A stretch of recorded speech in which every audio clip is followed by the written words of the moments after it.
Hey, today I want to talk to you about statin drugs and cholesterol, because this is one of the numbers that you should definitely know, and it's a number that is really one of the biggest healthcare myths out there is what would quote unquote high cholesterol. So I want to teach you how to actually know your numbers, how to know what that means to your body functionally, and not just if you fit into high cholesterol or low cholesterol, because it's not that simple and it's harming a lot of people. Cholesterol drugs are one of the worst drugs on planet Earth, in my opinion, and I'm going to go through why and what you can do if you have cholesterol issues, and then even know if you do have cholesterol issues. So it's what we call the lipid hypothesis, okay? And what doctors said back in the 60s and 70s is that high cholesterol causes heart disease, right? Simple as that. So the lower your cholesterol is, the better it'll be for you and you won't die of heart disease. Well, that's not been proven true. And again, if you back up and look at this for a second, it's not a healthcare system that we have, it is a sick care system. So I can't be clear enough about that. When I hear people say, I'm gonna go talk to my doctor about this.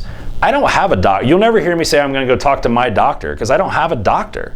Like, if I don't use the sick care system unless have a broken arm or bleeding out of my eyeballs, I don't go listen to somebody who is the #1 cause of death and injury in the United States. And again, that's not my opinion. That's according to Gary Null and a great article called Death by Medicine with 370 peer-reviewed research studies saying that the leading cause of death and injury is called iatrogenic death, which means going to the doctor, right? And over 400,000 people a year die from just correctly prescribed medication. So I don't want to go anywhere near that system. I always say, like, if driving on I-25 is the #1 cause of death and injury in the United States, would you drive on it?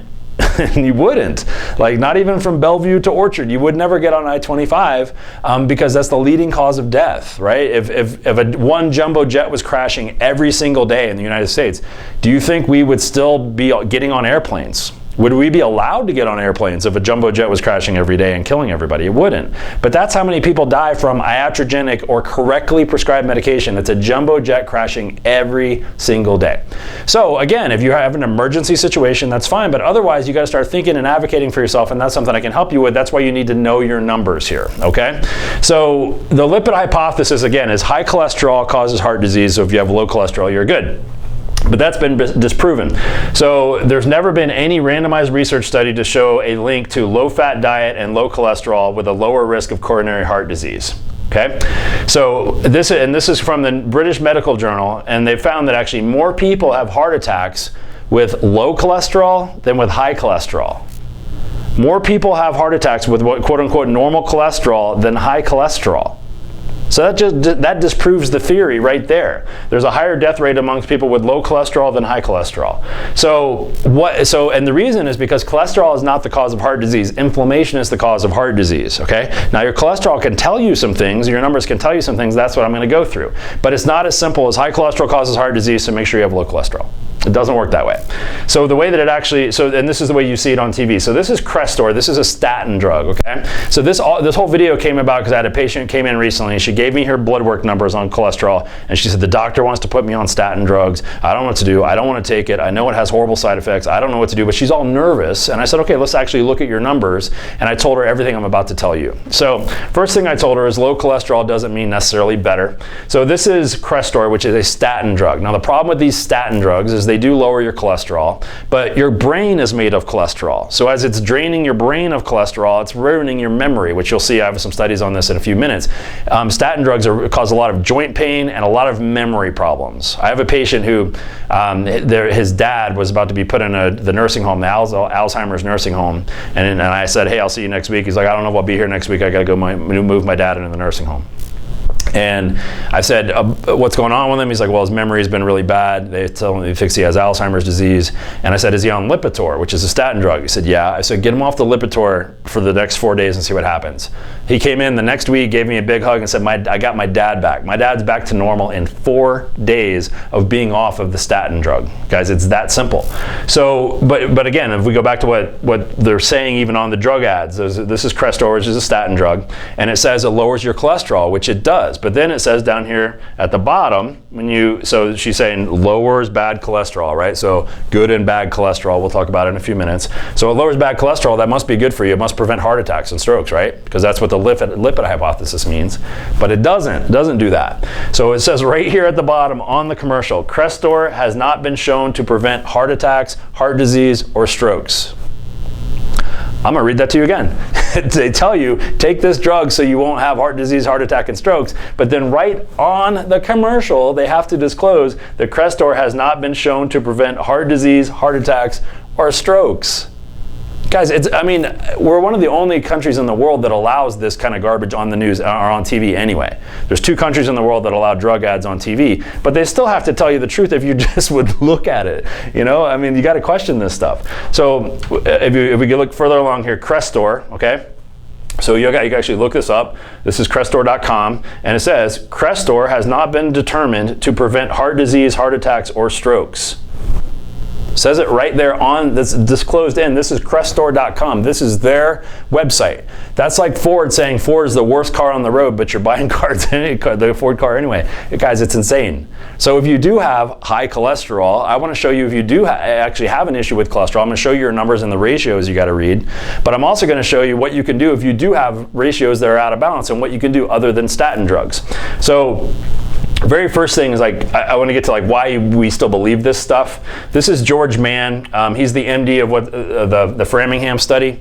Framingham study is the biggest study done on cholesterol and fats and heart disease, and it was done in Massachusetts many decades ago now. And they basically took a study and twisted some of the outcomes, and then they said, okay, now we need to start making these statin drugs because we've proven that high cholesterol causes heart disease, but it doesn't. So this is the guy who actually directed it, and this is what he says. He said, the hypothesis has been repeatedly proven to be wrong, and yet for complicated reasons of pride, profit, and prejudice, the hypothesis continues to be exploited by scientists, fundraising enterprises, food companies, and even governmental agencies like the FDA. The public is being deceived by the greatest health scam of the century. That's what he's saying. High cholesterol causes heart disease. That hypothesis, he's saying, is the biggest health scam of the century. This is the guy who was in charge of the biggest study ever done on cholesterol. This isn't just some guy. So here's what doctors are saying. A couple good doctors you can listen to, and you can look these up if you want to, if you're worried about your cholesterol. Al Sears, who's a cardiologist, he said if your HDL is above 85, then your total cholesterol can be 350. So here's what that means. HDL is good cholesterol, right? Or protective cholesterol. You want that number to be high. High density lipoprotein. HDL protects you against heart disease. LDL is what they call the bad cholesterol. I don't believe in bad cholesterol because you have to look at ratios. You can't just look at one number or the other and it's flagged as high or low. It doesn't work that way. You have to look at some ratios, which I'm going to show you in a minute, that will actually tell you what your body's doing. And then Stephen Sinatra says, the reason more cardiologists haven't focused on the evils of sugar and simple carbs, that's really what causes heart disease, is because there's no patent on blood sugar. Basically, I'm sad to admit, most doctors are indoctrinated or educated by the pharmaceutical company. This is an MD who's been through the system. And he says there is no money in talking about the studies that show the relationship between excess sugar consumption and heart disease. In other words, nobody's getting rich by helping you fix your diet, but plenty of people are getting rich by putting you on statin drugs. And that's not me saying that. That's Stephen Sinatra, is one of the most well-regarded metabolic cardiologists on planet Earth. And I'm going to show you some of his ratios in just a second. So what statins actually do, so the side effects of statins, one of them is your memory, kiss your memory goodbye. Neurofibrillary tangles, NFTs, are well known to be found in Alzheimer's disease associated with beta amyloid proteins, and they actually increase, these NFTs increase when you take statin drugs because, again, your brain's made of cholesterol. Number 2, stroke. Another dry study in the New England Journal of Medicine found that avorstatin, which is one of those drugs I just talked about, like Crestor, had no statistically significant effect on total mortality in type 2 diabetes patients, right? So it didn't help the type 2 diabetes. So a lot of times when you're type 2 diabetic, they put you on a statin drug because you're really just in a flow chart when you go to the doctor like that. So you got diabetes, here, let's put you on a cholesterol drug. But it didn't prevent them from dying of type 2 diabetes, but it did double the risk of dying of a stroke. Do you see why I get crazy about this sometimes? Like I feel like I'm screaming from the rooftops to people like, hey, let's do something different, because the medicine and the research is right there, right? So what do you actually need to look at? So I'm going to get to this now. So let's look at ratios, not reference ranges. So the 2 ratios that you want to look at when it comes to knowing your numbers when it comes to cholesterol is triglycerides and HDL, and then HDL and total cholesterol. Okay, so I'm going to go through this kind of slowly, and I'm going to give you an example. So your triglycerides, which are fat deposits floating around in your blood, fat droplets in your blood, should be no more than double your HDL. If you have a lot of fat droplets floating around in your blood, that can cause clogging of the arteries because of inflammation in the arteries. It can attract those fat droplets and cause blockage of the arteries, right? So that's what it can cause. So you don't want to have a lot of triglycerides. But again, you can just look at triglycerides. You have to look at that in relationship. So if you have a really high HDL, your triglycerides can be higher because you've got all that protective cholesterol, right? So it's not just your cholesterol should be between 30 and 100 and your HDL should be between 40 and 60. The higher your HDL is going to be, the better you're going to be off, okay? So triglycerides should be no more than double your HDL. So if you have an HDL of 50, your triglycerides should be no more than 100. Okay, so you have an HDL of 50, your triglycerides should be no more than 100. Now, and I'm going to show you an example. And then your total cholesterol should be no more than 4 times your HDL. So if your HDL is 50, then your total cholesterol should be no more than what? 200. 4 times 50 is 200. That's the way you look at this thing, right? Now I'm going to give you an example of the woman I was telling you about that was scared out of her mind, thinking she had to be on statin drugs the rest of her life. So she came in, her total cholesterol is 237. Okay, that flagged as high. We got to stop, when they give blood test on you and they tell you you're high or low or this or that, they're looking at disease ranges, not functional ranges. They're not looking at wellness ranges. So she's flagged in the disease range, but I'm going to show you in a second, she has no disease going on whatsoever, even though the computer flagged it with a little H next to it. The doctor looked at it and said, you need to be put on this drug that's going to destroy your memory the rest of your life. So total cholesterol is 237, but we don't stop there because we're not in the sick care model. We look at what's actually happening in our body. So when we go back and look at these numbers, her triglycerides were 56, only 56, and her HDL was 102, right? So if I go back to this for a second, what did Dr. Sears say about your HDL? If your HDL is above 85, then your total cholesterol will be 350. Is her HDL above 85? Yes, it's 102. So her triglycerides could be double that, which is 204. Her triglycerides are only 56. What the doctor should be doing is high-fiving her, telling her she's doing amazing with her diet that she's been working on, and she's going to die of something other than heart disease in her life, but it ain't going to be heart disease. That's what should be happening, right? So her numbers are not only okay, they're great. And then HDL, again, your total should be no more than 4 times your HDL. So her total could be 4 times 102, which is what? 208 or 408, and she's only at 237. Guys, do you see what I'm talking about here? Like, just because there's a little H next to this that says high on total, she's at the risk of being put on a drug that the George Mann says is the biggest health scam of the century, which destroys memory and doubles her risk of stroke. For what? Because somebody didn't take the time to sit down and look at these numbers, okay?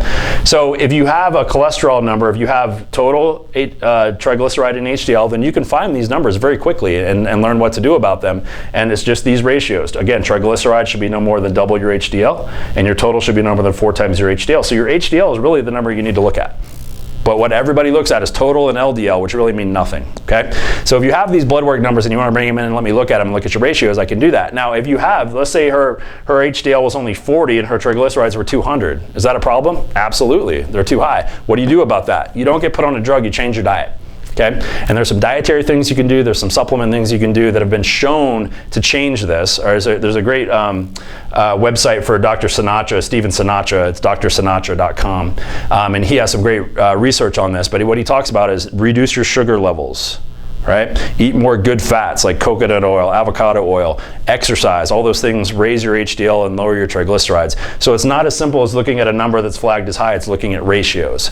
So hopefully that clears some things up for cholesterol for you. If you're on those drugs, again, I don't take anybody off drugs or put anybody on drugs, but if you can advocate for yourself and say, you know what, doc, I don't want to be on this medication, I want to change my diet and do something different, let's work with that, you can absolutely do that. So if you're having any struggles with it, or you want me to look at your cholesterol numbers and give you some ideas on what you can do with diet and exercise, I'd be happy to do that. But just remember, I'm not going to be a slave to the sick care model. I'm not just going to wait and get blood work once a year and determine am I healthy or am I sick, because I know that my decisions and my daily lifestyle activities are what makes me healthy or sick. It's not a blood work thing that flags once a year. It's the decisions that I make and the activities that I do every single day.